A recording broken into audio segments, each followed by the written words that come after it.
Bien-aimés dans le Seigneur, nous voici encore retrouvés devant le trône béni du Seigneur. Ce matin, Dieu nous a fait grâce à travers son souffle de vie. Quel que soit l'endroit où tu es ce matin, que le Seigneur te localise et te bénisse. Merci pour la présence du Seigneur. Je suis votre frère Clary, nous allons partager une parole de Dieu qui a pour thème « Quel est ton regard à l'égard du pauvre ?» Nous allons lire le livre de Jacques 2 au verset 1 à 5. Qui va lire? Jacques. Je vais lire au nom du Seigneur. Mes frères, ne mêlez pas à des considérations de personnes votre foi en notre Seigneur de gloire, Jésus-Christ. S'il entre dans votre assemblée un homme avec un anneau d'or et un habit resplendissant, et s'il y en entre aussi un pauvre avec un habit misérable, si plein d'attention pour celui qui porte l'habit resplendissant, vous lui dites, toi, assis-toi ici à cette place d'honneur, et si vous dites au pauvre, toi, tiens-toi là debout, ou bien assis-toi au-dessous de mon marchepied. Ne faites-vous pas en vous-même une distinction, et n'êtes-vous pas des juges aux pensées mauvais? Écoutez, bien-aimés, Dieu n'a-t-il pas choisi les pauvres selon le monde, pour qu'ils soient riches en la foi et l'héritier du royaume qu'il a promis à ceux qui l'aiment? Amen. Bien-aimés, le Seigneur, ce matin, veut nous parler. Ce passage a été déjà lu, ou pour certains, ils ont déjà fait la lecture de cette parole de Dieu. Ici, nous voyons que le Seigneur nous parle de notre attitude devant la personne riche et devant la personne pauvre. Pourquoi il veut nous parler? Parce que le Seigneur veut tout simplement nous attirer notre attention ce matin. Bien-aimés, la Bible dit tous ceux qui ont péché seront privés de la gloire de Dieu. Nous faisons des petites choses parfois à l'égard des personnes que nous ne connaissons pas. Parce qu'il est étranger. Nous donnons des étiquettes à des personnes étrangères. Parce que nous avons tout simplement un jugement. Un jugement à l'égard de cette personne. Il est dit souvent que l'habit ne fait pas le moine. Nous avons des appréciations pour des personnes qui brillent, qui ont des habits d'emblée d'or. Une personne bien habillée, une belle voiture. Nous avons un jugement de respect. Mais nous discriminons, bien-aimés, notre semblable qui est de l'autre côté. Nous le jugeons tout simplement parce que nous voyons son état physique, que son habit est pauvre, que son habit n'est pas resplendissant, comme a dit la parole de Dieu. Nous voyons aussi que cette pensée du Seigneur nous interpelle pas seulement par rapport à l'habit, mais nous voyons aussi que parfois nous discriminons notre frère, notre sœur par rapport à sa descendance, par rapport au nom de famille, par rapport au travail, à son métier qu'il exerce. Bien-aimé, il n'y a pas de sot métier. Ne juge pas ton semblable par rapport à ce qu'il est. nous avons vu que le Seigneur nous a dit dans sa parole que seul le lendemain lui appartient. Personne ne peut en maîtriser le lendemain. Personne ne peut savoir ce que sera son lendemain. Toi qui penses juger ton frère aujourd'hui, que penses-tu de ton lendemain, de ta vie future? Nous voulons que dans cette pauvreté de la foi que le Seigneur nous a fait grâce, parce que c'est une grâce de nous avoir fait comme des co-héritiers du Christ. On a été sauvés, on est sorti du péché par le chemin du Christ. Jésus-Christ nous a dit que je suis la lumière du monde, celui qui vient en moi ne marchera point dans les ténèbres, mais aura une lumière de sa vie. Il est la lumière, il nous sort de l'ombre. Si lui s'est sacrifié sur la croix de Golgotha pour toi et moi, pourquoi pensons-nous être des juges? Là, le Seigneur nous parle, nous sommes des juges dans la chair.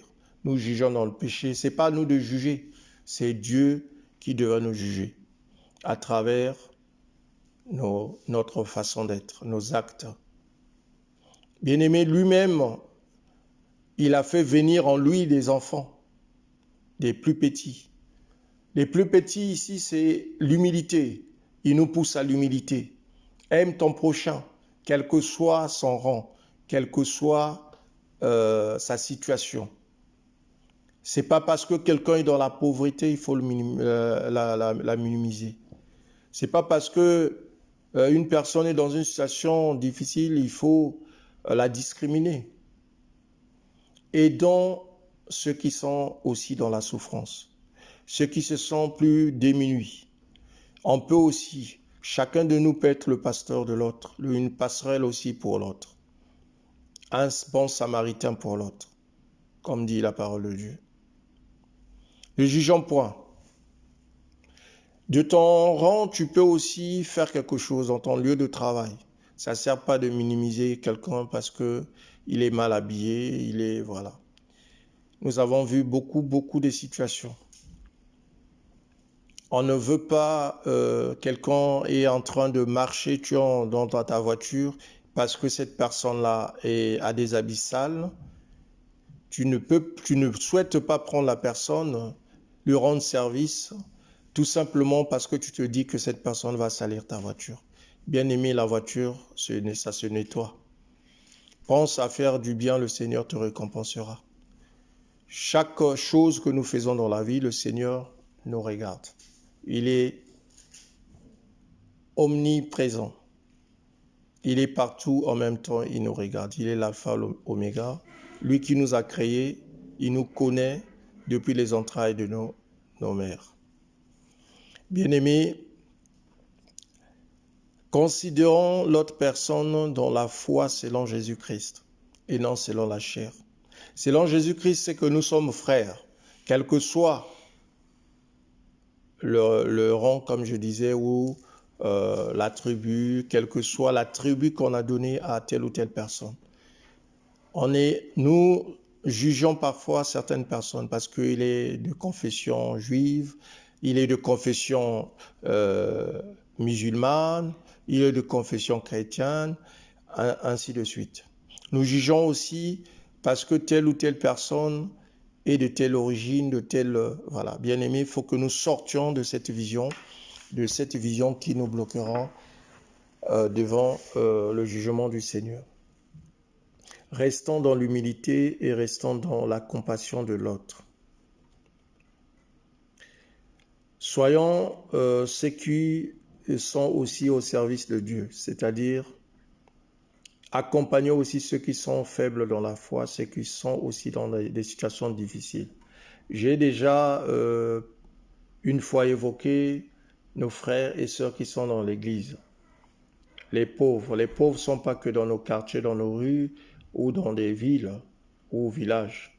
Nous avons des pauvres aussi à l'église. Nous qui sommes chrétiens, surtout dirigeants de l'église, vous qui faites partie du comité de la gestion d'église, ou faisant partie du corps pastoral, il y a des pauvres dans l'Église.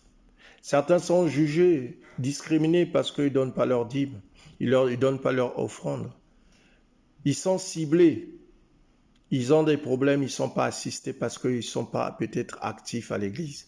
Bien aimé, on ne peut pas juger les gens par rapport à leur situation. L'Église aussi pouvait faire une action à l'égard de ces pauvres qui sont là, qui n'ont pas de voix, qui n'ont pas de parole à l'Église. Tous les jours, ils viennent prier, ils sont assidus à l'Église. Mais quelle est ta part, bien-aimé, toi qui es serviteur de Dieu dans l'Église? Pense à ces pauvres. Toi qui es le frère et sœur dans cette Église, bien-aimé, pense aussi à ces personnes qui ne parlent pas, qui ont des situations difficiles, qui ont besoin aussi d'être aidés. Mais ils sont souvent discriminés par rapport à leur situation. Parce qu'ils ne travaillent pas, ils ne peuvent pas contribuer au paiement de salle ou d'électricité de l'Église. Mais bien aimé, on est censé aussi les aider à leur tour, ces personnes. Dieu nous a fait aussi des passerelles pour ses frères et sœurs qui sont dans la souffrance.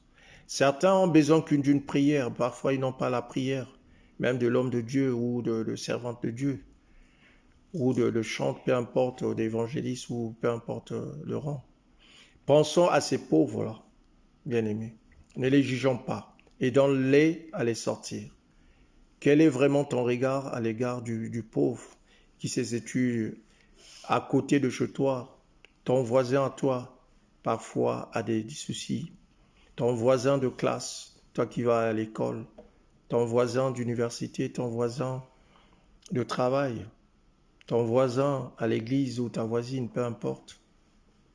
Essaie d'être celui aussi qui viendra en aide pour ces personnes. Aider ceux qui souffrent, bien-aimés. Aider aussi ceux qui souffrent. Ne les jugeons pas parce que ils sont de telle ou telle origine, situation ou concession religieuse. Pensons à eux. Il n'y a que Dieu qui peut juger. Bien-aimé, ce voisin qui est assis à côté de toi, nous avons vu que la Bible nous dit que pour celui qui est riche, on lui donne la bonne place, la place d'honneur.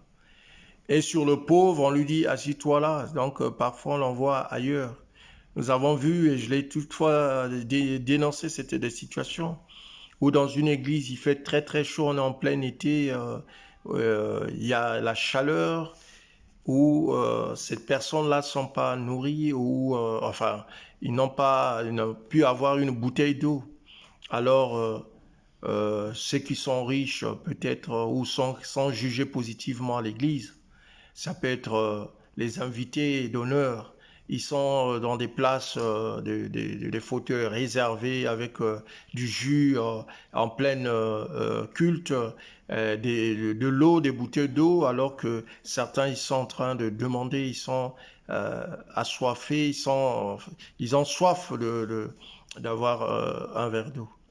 Donc, bien aimé, euh, la Bible dit, ceux qui se font petits, le Seigneur les élèvera. Dieu va voir te lever, toi qui se fais petit, toi qui es humble, toi qui es pauvre dans la foi. Le Seigneur nous a dit que ceux qui sont pauvres, qui aiment Dieu, aimer Dieu, c'est aussi aimer ces pauvres qui sont à l'église. Aimer Dieu, c'est aussi prendre soin de ton voisin qui est dans une situation d'impasse. Aimer Dieu, c'est aussi accompagner ton frère ou ta sœur qui est malade à l'hôpital ou prendre soin de cette personne. Aimer Dieu, c'est aussi prendre soin de ton frère, ton confrère ou ton compatriote qui est dans une situation d'impasse, qui n'a plus de logement, qui se retrouve dehors, qui n'a plus de quoi manger. Aimer Dieu, c'est aussi prendre soin des brebis du Seigneur. Aimer Dieu, c'est aussi ça. C'est aussi être un exemple à l'égard de ceux qui souffrent. La souffrance est aussi de l'autre côté. N'oublions pas, nous ne pouvons pas se constituer comme une église du Seigneur en vivant des discriminations ou en faisant de deux poids, deux mesures. Nous sommes Jésus disait qu'il est venu pour servir selon la volonté du Père. Il a même nettoyé, si vous voulez, laver les pieds de ses disciples. Jésus n'était pas servi par les disciples. Il servait les disciples. Il prenait soin de ses disciples. Mais aujourd'hui, c'est le contraire dans nos églises. Nous devons essuyer les pieds de certains. Nous avons vu des images un peu aberrantes, dirais-je.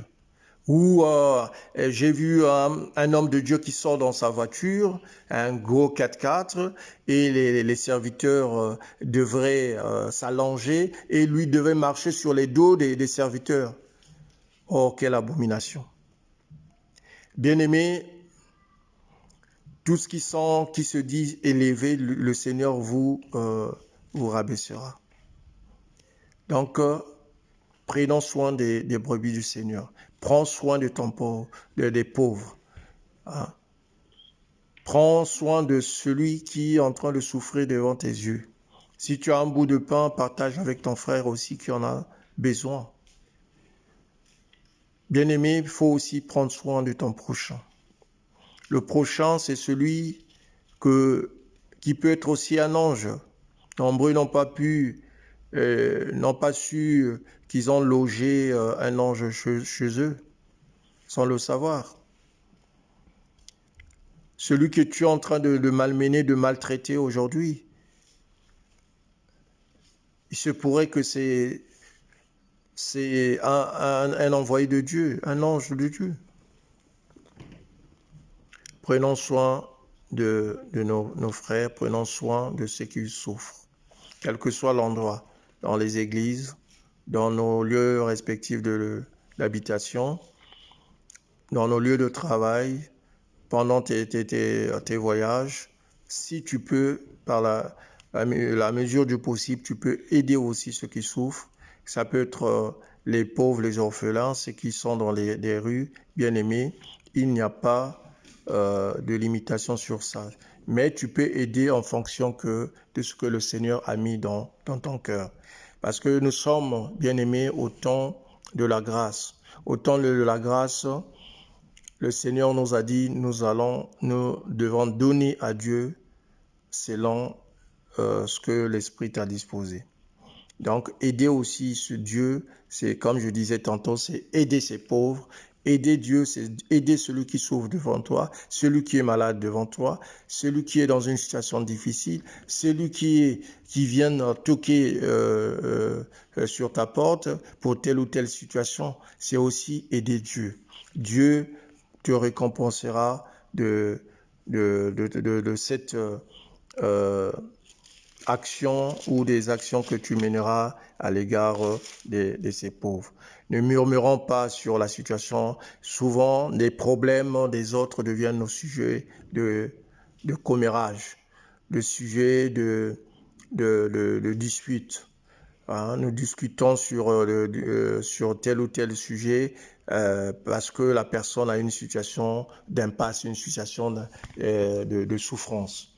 Aujourd'hui, le Seigneur nous rappelle encore de faire une introspection, de penser quel est ton regard à l'égard de ces pauvres. Quel est souvent ton jugement que tu donnes à l'égard de cette personne qui est dans une situation de difficulté, dans une situation d'impasse. Aujourd'hui, crois-moi que, bien-aimé, en revenant à Dieu, c'est-à-dire en respectant les préceptes de Dieu, c'est aussi ne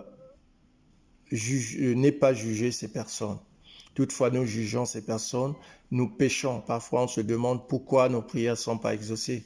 Pourquoi nos prières ne montent pas? C'est tout simplement parce que nous sommes bloqués devant une telle ou telle situation qui fait de nous des pécheurs. Or, j'ai dit tantôt que tous ceux qui ont péché seront privés de la gloire de Dieu. Dieu est amour et miséricordieux. La façon dont Dieu s'est sacrifié, il n'a pas choisi de sacrifier son Fils unique rien que pour les riches ou rien que pour les pauvres. Mais il n'a pas choisi. Dieu s'est sacrifié. Donc Jésus-Christ s'est sacrifié. Il s'est donné en rançon pour toi et moi, quel que soit ton rang, quelle que soit ta situation. Hier, peut-être tu n'étais pas encore là quand le Seigneur a fait, mais pour ceux qui étaient là, il y avait des riches, des pauvres, le Seigneur s'est sacrifié, s'est donné en rançon pour nous. Et aujourd'hui, pourquoi pas nous faire quelques sacrifices pour des frères, au lieu d'être ce juge avec des mauvaises pensées dans nos têtes. Nous sommes là à juger nos frères, nos sœurs, tout le long de la journée. Bien-aimés, revenons à Dieu, respectons les préceptes de Dieu, prions pour ces personnes qui sont en difficulté, prions pour ces personnes qui sont dans des situations difficiles, prions pour des personnes qui sont dans des situations d'impasse, afin que le Seigneur puisse les élever, afin que le Seigneur puisse les bénir. Nous allons nous limiter là. Que Dieu bénisse sa parole et que cette parole soit ancrée dans nos cœurs, que cette parole puisse nous édifier, que cette parole puisse nous donner encore beaucoup d'humilité à l'égard de nos frères et sœurs. Amen.